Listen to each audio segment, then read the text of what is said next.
everybody, it's Luke from Foot Tech. Today we are going to discuss our trip to Portugal a couple of weeks ago, where we got to go on a coaching course, spending time with SC Braga and their under-15s academy.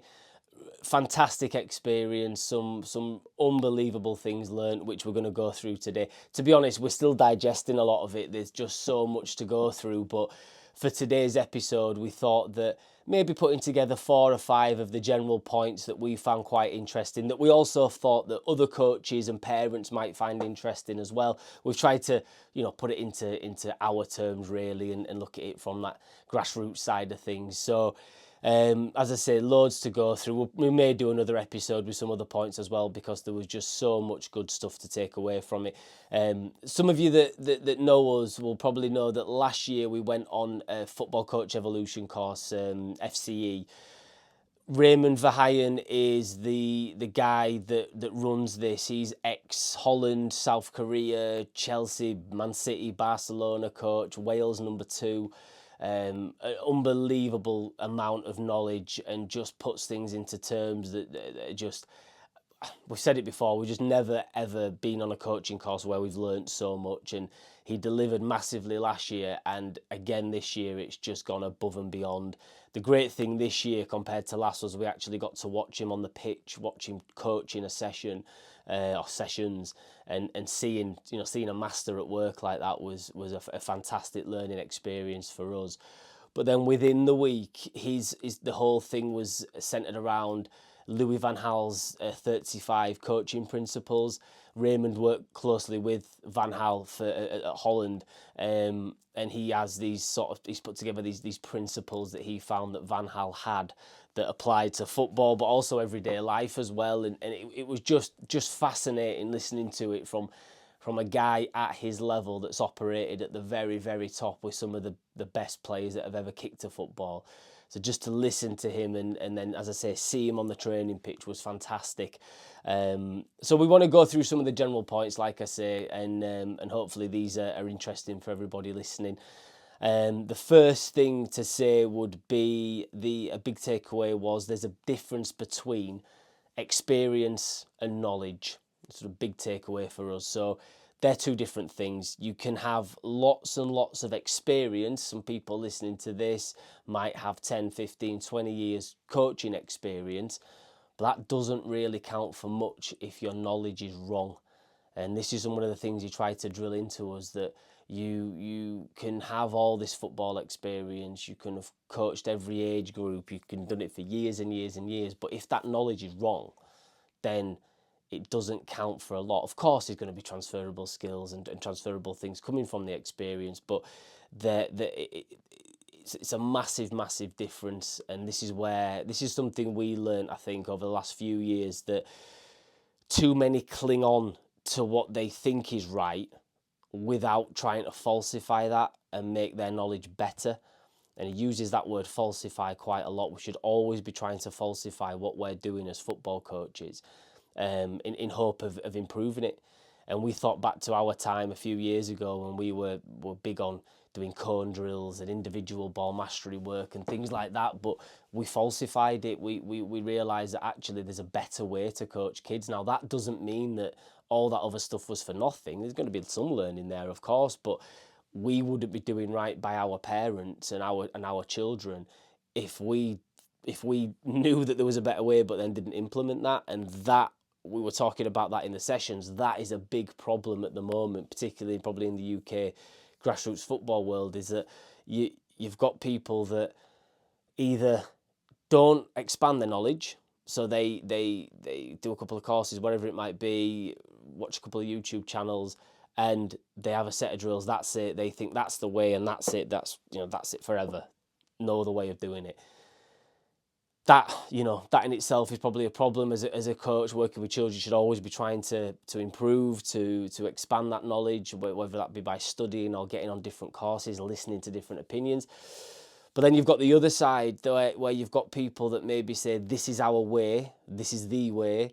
They know there's a better way, and a way that is better for their kids and for kids in general, but they cling to their old ways because possibly ego comes into it. And maybe it comes from a good place, because that was one thing I was really scared of when we changed our methods was, well, this isn't great, it's not going to look good for us and whatever else. But actually, it does look good for you because you're doing right by the people that you're helping. We don't all start out knowing it all. We just know what we know at the time, and then it's down to us to improve that knowledge and make things better. We did that and changed completely what we do over the last few years, and it's meaning that we're making better footballers. The people that know there's a better way but cling to their way through fear, through whatever it might be, or just blind ignorance, it's those people that maybe need to take a long hard look at themselves, because they're not doing right by their kids, particularly in our industry where we're a football school and people pay us to coach their children and give them better training than they're getting elsewhere. If we weren't giving them the best training and we knew there was a better way but we still weren't doing it, then that's a huge problem, and that goes on so much, as I say, particularly here in the UK, possibly elsewhere as well. But you shouldn't be shortchanging kids and parents by clinging to something that deep down is not the best way. So that was a big thing, the experience and knowledge side of things. There was coaches in that classroom that were young coaches, but their knowledge far outweighed a lot of the people, certainly that we know, that that are 20, 25 years into it, because they've got the best knowledge. These younger people had the best knowledge, so they were able to coach their players better through that better knowledge. We should always be trying to falsify things. Go back to that word. It's even though we're doing what we do now, we're still asking questions. Is there a better way? These few drills that we're doing here and there, could we change them? Is there a better way of doing it? And it'll all changes. It's evolving all the time. But we should always be trying to falsify things and try to improve things.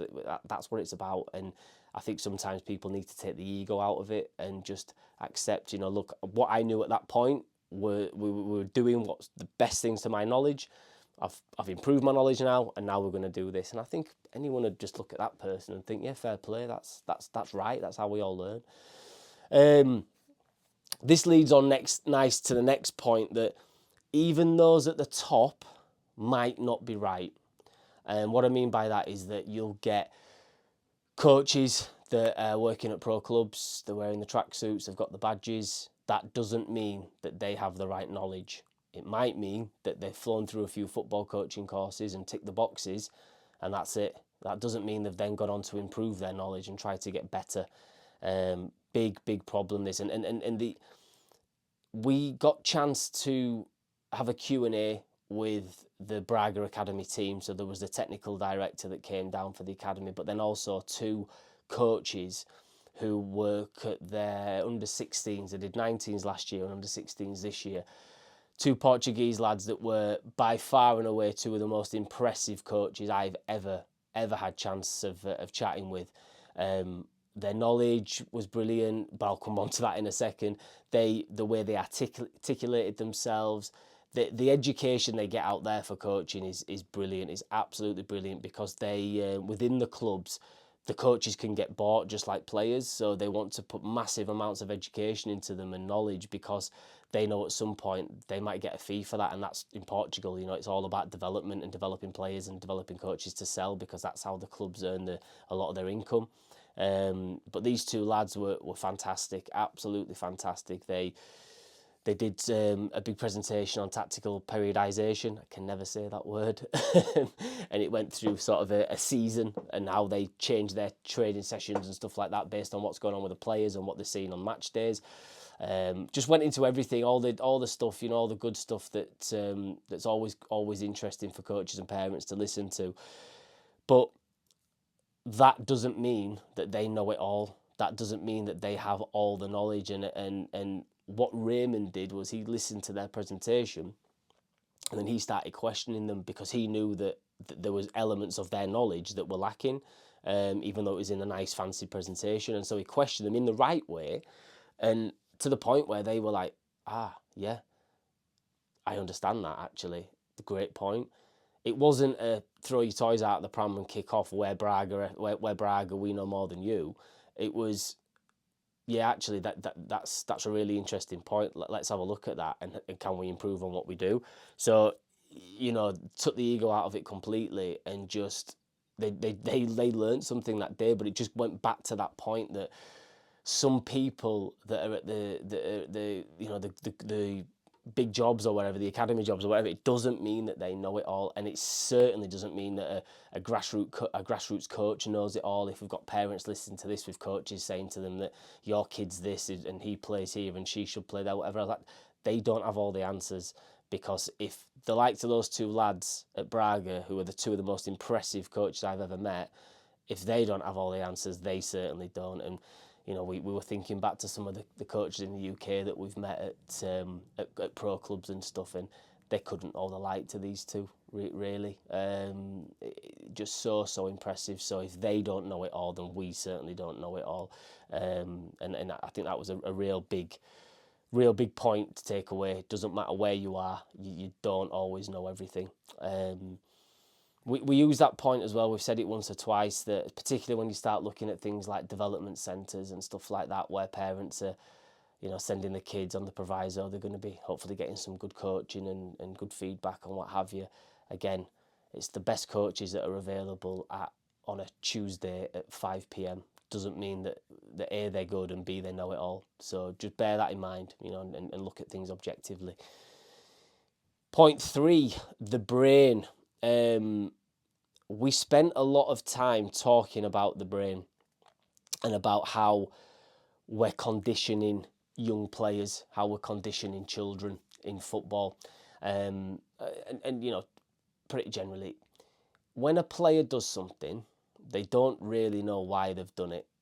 And it doesn't matter what level they're playing at. You certainly a child, if you ask a child, he gets the ball and he's passed it off to his or her left, one touch. You ask them why, they could probably, give you a generalist answer, but they don't really know why. A lot of it is based on reactions, and it's based on past experiences, past references, and so forth. And we spent a lot of time looking at this and how are we conditioning kids? How are we conditioning their subconscious and their habits? And what came out from that is we went to go coach Braga's under-15s, who, by the way, were unbelievable, some absolutely amazing players. So, the level was so high. But what Raymond said before was, it'll be interesting to watch these kids because they will have been conditioned in a lot of rondos. So rondos, for people that don't know, it's normally, maybe a square, a circle, piggy in the middle, basically, and you've got a couple of players trying to chase the ball down, and people are bopping it off and passing it off and trying to maybe do 5 passes for a goal or whatever. And then there's more complex ones where you can have target players and one thing or another. So we were talking about that and about how football activities without goals, i.e. direction and a target to go to, what does that do to a player's subconscious brain or subconscious mind when they're playing football? Because if they're just training for hours and hours and hours without a goal, without a target to aim for, then when you put them in a game, they're going to do exactly what Braga's under-15s did. And what did Braga's under-15s do? They tried to walk it in the goal. The amount of times they could have scored an easy goal was ridiculous, but they tried to walk it in. And that's a term, you'll probably hear that time and time again. When you're watching football on TV, they were doing everything but wanting to score, and you started to think back to what Raymond was discussing with us, and it's like, yeah, these kids will have been conditioned in the pass, with no goals to go to, no direction, and it was so interesting. It was so interesting watching him, because his whole thing is basically we play to score. We want to score a goal. Can we get behind the backline's defence? That doesn't mean we just go long all the time, but it's like, how can we get into space and how do we create space for our teammates? But what Braga's kids were doing were, teammate would have ball and then you just have a swarm of them running towards him because of the rondo thing, because that's it. They've conditioned in this little tiny pass thing, and they just shut down all the space all the time. And then once they did get into the final third, it was just like, just somebody have a shot, please. and they just weren't. And it was really, really interesting to watch it.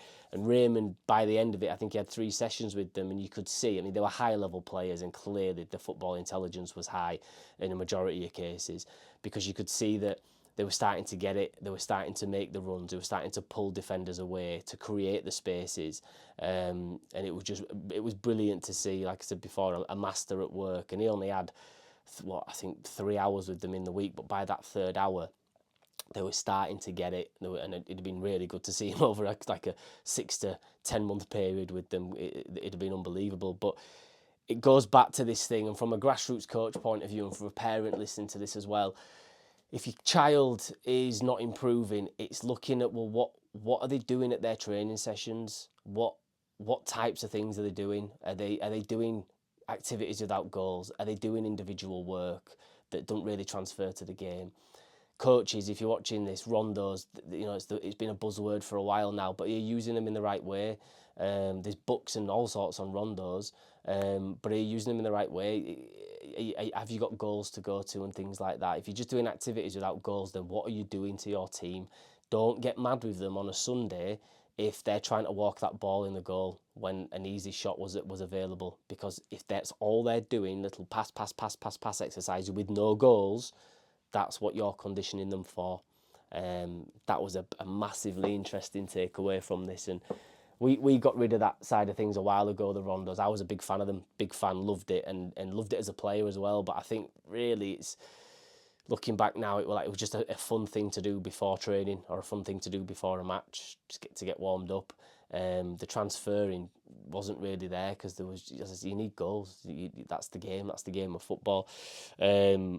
We've seen it recently, actually, with one of our... Nick was thinking about this when we were discussing it in Portugal, that we've had a little boy with us since he was 3, and all of a sudden he's just stopped shooting, just won't shoot. He'd rather go back round, he'd rather go near goal, and then something goes in his head, and then he starts going back round. He might pass it backwards or start dribbling the other way, and we're wondering if...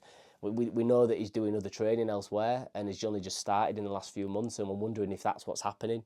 Is he being told not to shoot, or getting a telling off when he shoots and it misses, or is he doing activities without goals, in which case he's starting to be conditioned in a different way? So have a think about that as a coach and as a parent. Watch it objectively, and think about what activities is my child doing, what activities am I doing with my players, and is this going to transfer to the game in the right way? I think, again, really, really fascinating. That's another point there that I think we're still trying to digest some of it. It was very, very complex in many ways. I've I've made it overly simple there, but that's how my brain works. But we're really going to look at that in a bit more detail, because the brain stuff was fascinating.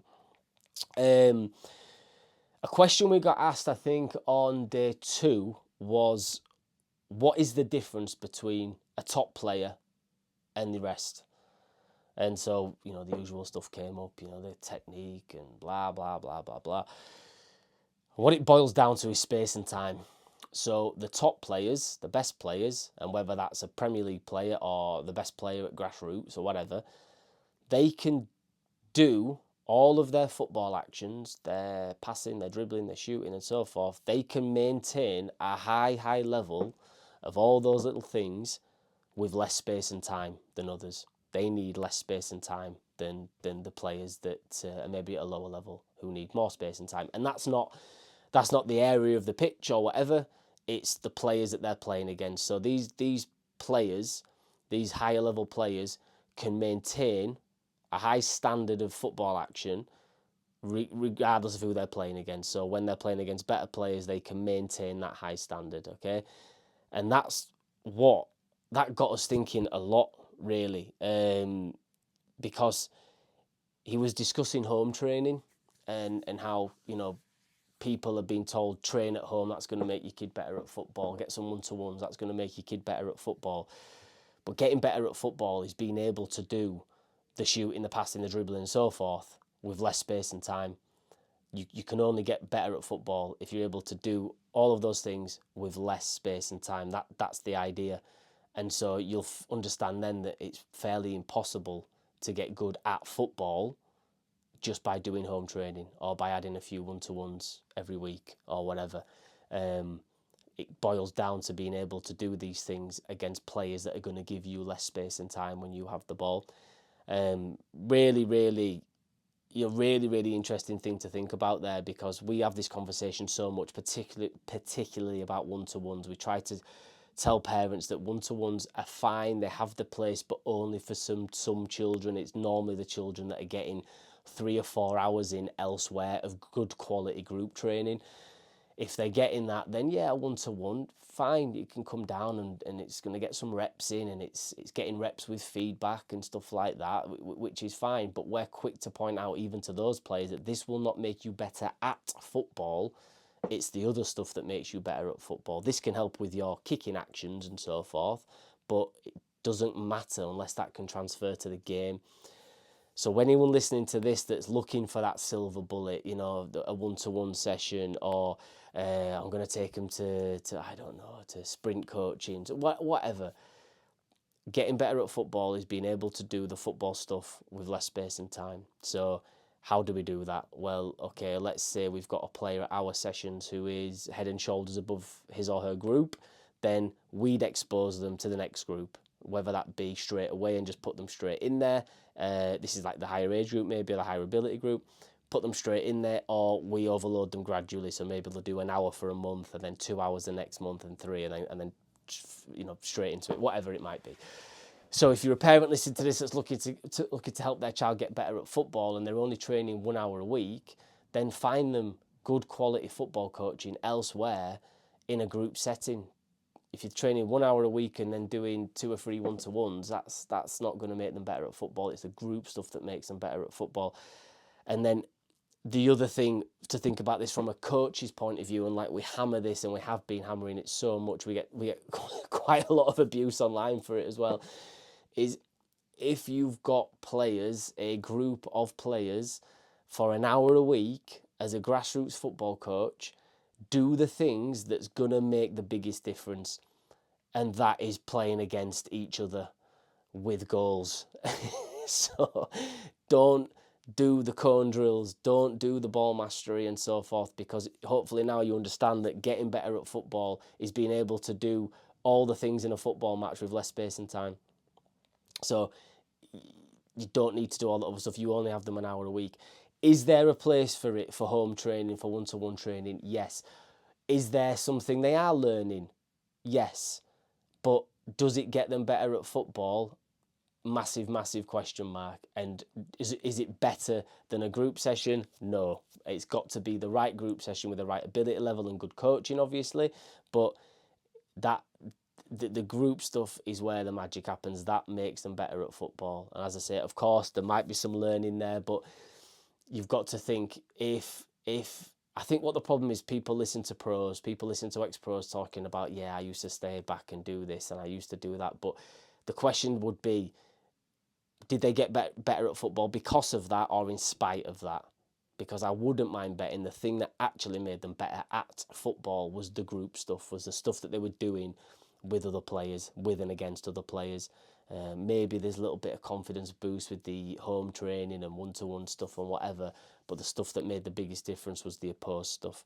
So that was another one that we were reflecting on quite a lot during that week, that's what it boils down to. So please stop looking for magic things. It's if you're a parent listening to this and you want your child to improve, maybe they're only training 1 hour a week and playing a match, get them more training, get them more group training. But it must be in the right environment with good coaching and the right ability level. Not always easy to do. You might have to kiss a few frogs first, but that is the best way to accelerate their development. More group training, more good quality group training.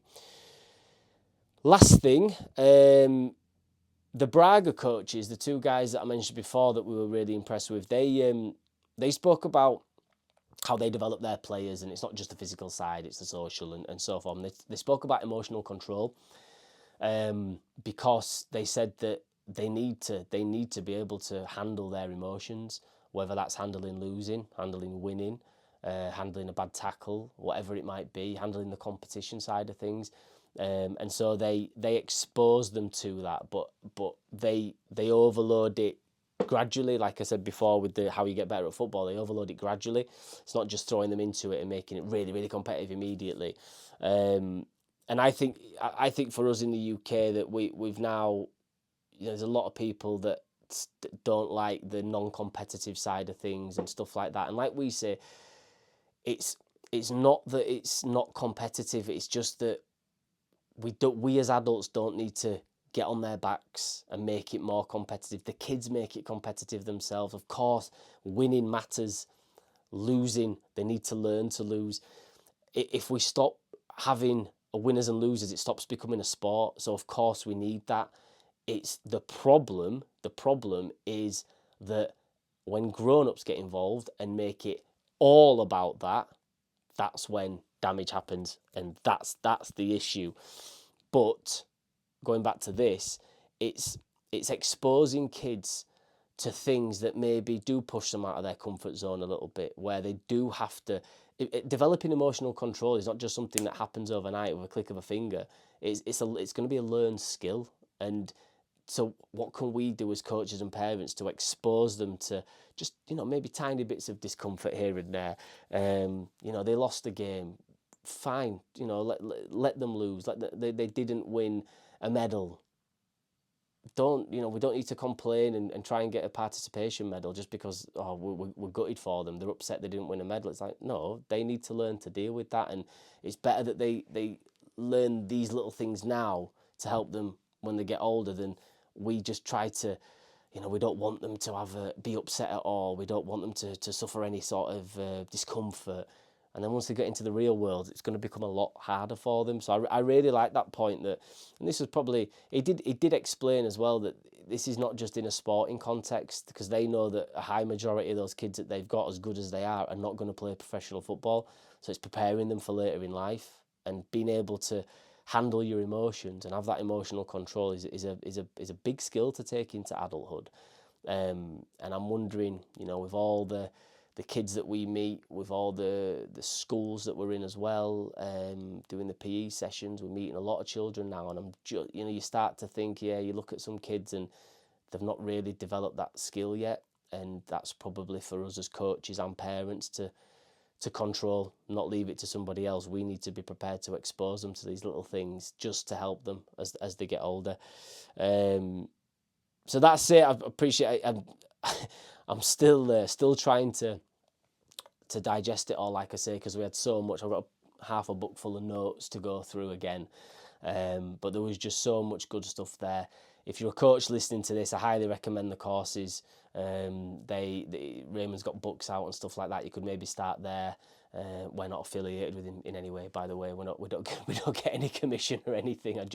We're passionate about helping coaches and about coach education, and these courses are just by far and away the best that we've ever been on. Any other thing you can think of, it just by far and away so much better. He's just, I don't know how he does it, but he's a genius with it. There's no other word for him, and just the way that he gets you thinking about football and about development, it's really, really good.